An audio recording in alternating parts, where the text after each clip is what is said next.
Hey, how's it going out there? Okay, I grew up in a small town in northwestern Pennsylvania.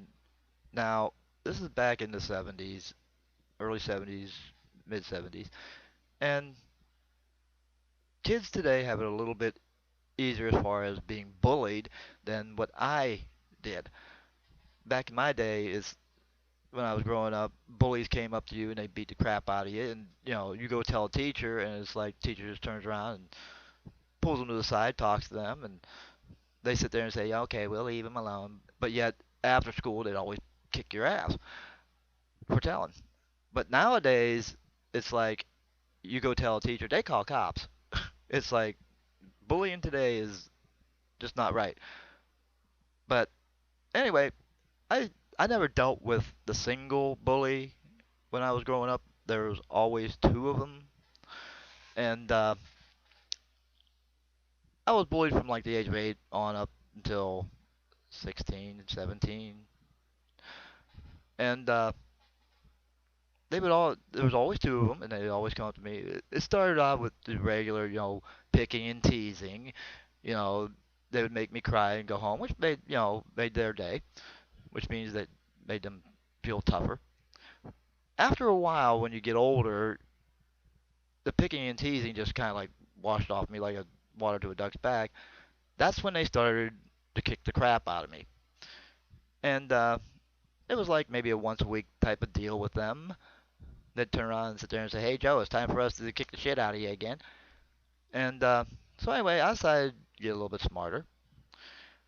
And one day I was walking along, and the bullies came along like they always do. And they sit there and they go, "Hey Joe, it's time for us to kick the shit out of you again." We had nothing else better to do, so we saw you walking along and we decided to kick the shit out of you. So that day I turned around, and I kind of like squinted at him a little bit and gave a little grunt. "Sorry guys, can't do that to me today." "What do you mean?" "Well, how can you kick the shit out of me when I just crapped my pants?" And they'd sit there and say, "You did not." You know, it's like, and then one of the guys would sit there, "Wait a minute, what the hell? He did not." "Oh, yes, I did. So if you guys will excuse me, I need to go take this shit out of my ass." Needless to say, after that, they never kicked the shit out of me again. Well, like I said before, growing up in a town, especially from the ages of 8 to about 14, it was basically tough because of the bullies. Now, when I reached the age of 14, and so did most of my friends and the bullies that were bullying me, we started discovering girls, or at least they did. And I mean, honestly, who wants? I mean, especially from the bullies, who wants to turn around and just walk down the street and beat up a kid when he can be at home banging his girlfriend, right? And I even found that out with my friends too, because before we used to hang out, play some basketball or something like that. There, I called up my friend one time and I said, "Hey John, ready to go play some basketball?" He goes, "What?" "Oh, well, I thought we hang out down and play some basketball." "Man, I'm banging my girlfriend here. I'm bouncing my balls off her ass. And you want me to go play basketball? Check with me tomorrow." Well, all right, damn. But needless to say, uh, I figured, well, everybody else has a girlfriend. Well, I might as well look for myself. Uh, and even at that age, I couldn't find, a girlfriend because, due to the fact it was all the same thing. Mostly the parents, "Are you a jock?" "No, sorry, can't date my girl." And it's like, jeez. So needless to say, I spent from the year 14 to 15 pretty much doing things by myself, a lot of things by myself, and until I reached 15, I was able to find a girlfriend. But the only problem was, I mean, given our age difference, I mean, she was 5 years older than I was. I was 15, she was 20. But still, it was like a friendship type of boyfriend girlfriend type deal. It wasn't like I had the time to turn around and take her to bed or anything like that because I was always constantly being watched. I mean, she was a mama's girl too. So it's like when me and her were together. We were never really alone. So, like I said, growing up, especially myself, really was uh, tough. But anyway, things did start looking up for me in my last year of high school.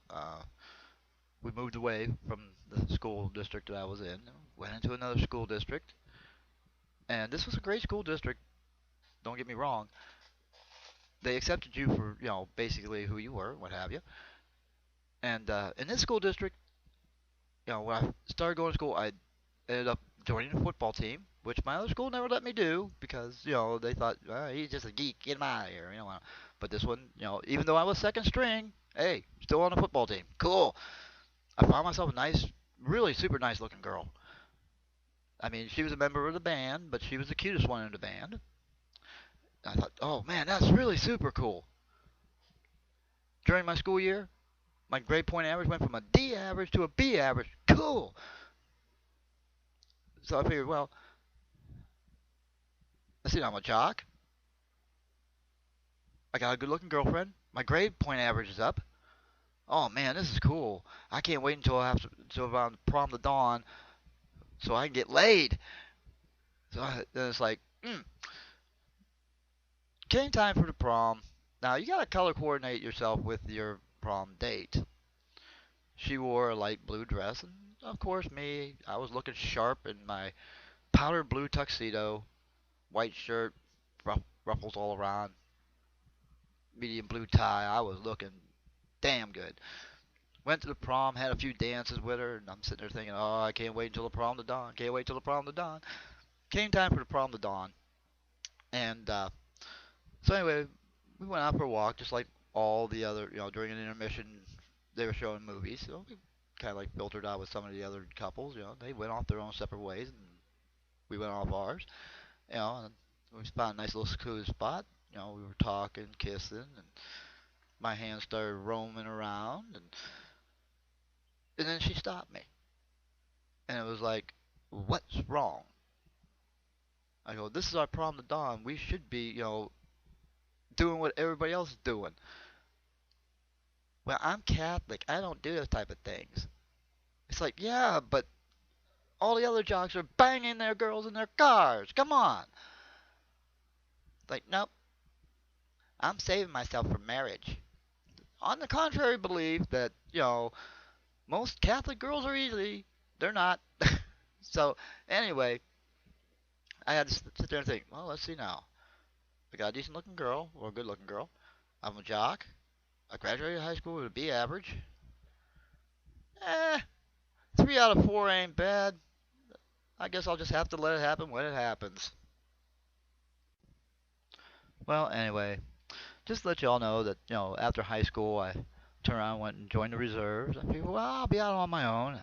You know, let things happen when they happen. And moved into a efficiency apartment in town, and I had money in the bank. I had my driver's license. Didn't have a car yet, and didn't have a full-time job, but I had that much. I figured, well, now I can turn around and look for a nice girl, and you know, and everything else. I did find a nice girl, but she lived in the house next door. She was over in my room. We're sitting there and we're watching TV, and she's kind of like, getting a stiff neck. So I'm sitting there. I go, well, I'll give you a massage. So I start giving her a massage, and I massaging on down, and she stopped me, and she goes, we're just friends. I don't want any sex from you. I said, oh, that's cool. I figured we only known each other for about 2 or 3 weeks because she had just moved in next door. But there was a guy that was living in the same apartment building. He was an older guy. He was about in his 40s. And I came home one time, and he's banging away at somebody because I hear him moaning and groaning and everything else. So I just, dang, everybody's getting laid but me. So I turned around and went back to my room. A couple minutes later, I came out. And here she comes out of his room, and she goes, hi, Joe, how you doing? It's like, oh, I'm doing fine. It's like, damn. You can turn around and you can bang that old man, but you wouldn't do me. But needless to say, to make a long story short, with me growing up, I didn't get laid until I was at least 26. So, as you can tell, the moral of the story is good things happen to those who wait. I hope everybody has enjoyed my comedy routine. I'll be having another comedy routine coming up soon. It's gonna be called Joe Leckie Breaking Loose, which means I'm not gonna turn around and sugarcoat anything. I'm just gonna bust loose. I'm gonna be cursing. I'm gonna be swearing. I'm gonna tell you like it is. I only did this comedy act, just to you know get those other people who don't like the swearing and stuff. So watch out for it later. Y'all have a great time. Thanks for listening.